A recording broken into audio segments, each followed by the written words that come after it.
Halo semua, perkenalkan nama saya Sabrina Gabriela Esther Sanggor dengan NIM 20311150007, kelas bisnis internasional, membuat mind mapping pertemuan 9 sampai dengan pertemuan 15. Pertemuan 9 yaitu competitive advantage dan juga consumer demand. Competitive advantage adalah keunggulan khusus yang membedakan suatu bisnis dari pesaingnya. Bisa berasal dari biaya lebih rendah, diferensiasi produk, inovasi, atau fokus pada segmen pasar tertentu. Sementara itu, consumer demand adalah keinginan dan kemauan konsumen untuk membeli produk atau jasa dipengaruhi oleh kualitas, harga, reputasi merek, dan pengalaman pelanggan. Bisnis yang berhasil menggabungkan keunggulan kompetitif dengan pemahaman yang baik terhadap kebutuhan konsumen dapat menciptakan produk atau layanan yang diminati dan mempertahankan posisi kuat di pasar. Pertemuan 10 yaitu tentang International Strategic Management. Jadi pendekatan dalam mengelola bisnis yang melibatkan perencanaan, pengorganisasian, dan pengawasan operasi bisnis di pasar internasional. Ini melibatkan pemahaman dan penyesuaian terhadap perbedaan budaya, hukum, ekonomi, dan lingkungan bisnis di berbagai negara. Tujuan utamanya adalah menciptakan strategi yang efektif untuk memanfaatkan peluang global, mengelola resiko, dan mencapai keunggulan bersaing di pasar internasional.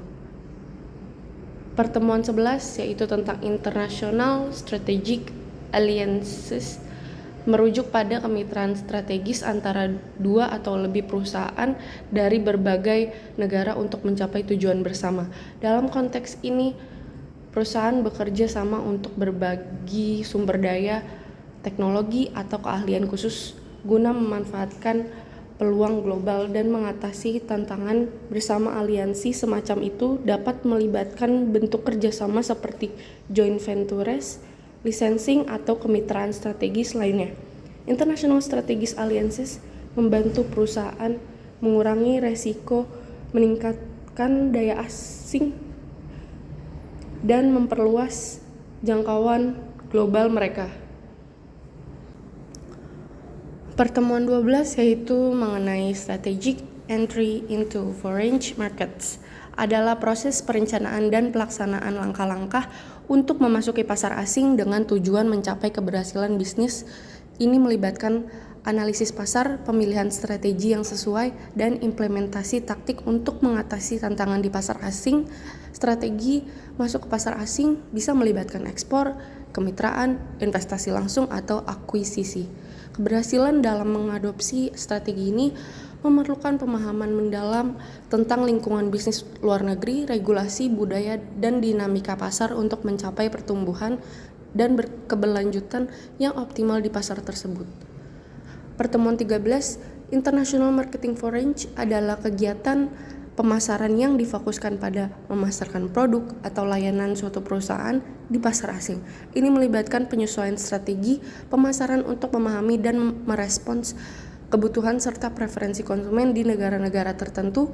Faktor seperti perbedaan budaya, bahasa, regulasi, dan ekonomi harus dipertimbangkan dalam perencanaan kampanye pemasaran internasional. Tujuannya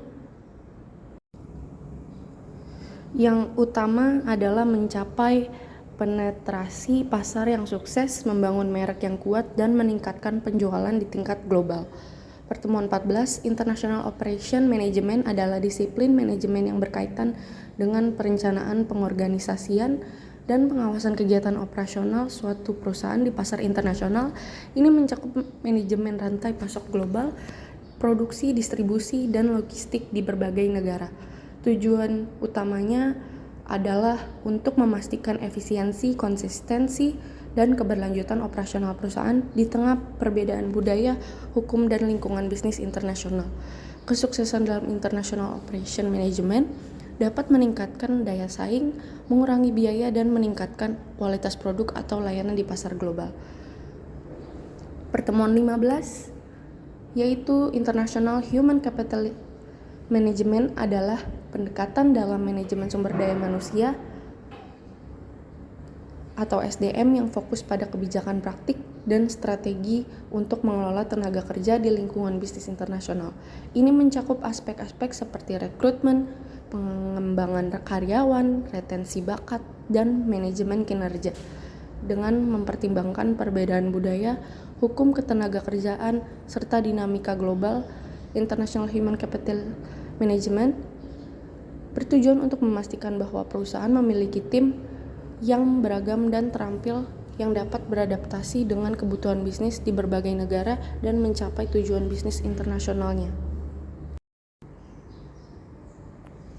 Sekian penjelasan mind mapping pertemuan 9 sampai dengan 15 kelas bisnis internasional. Kurang lebihnya mohon maaf. Terima kasih.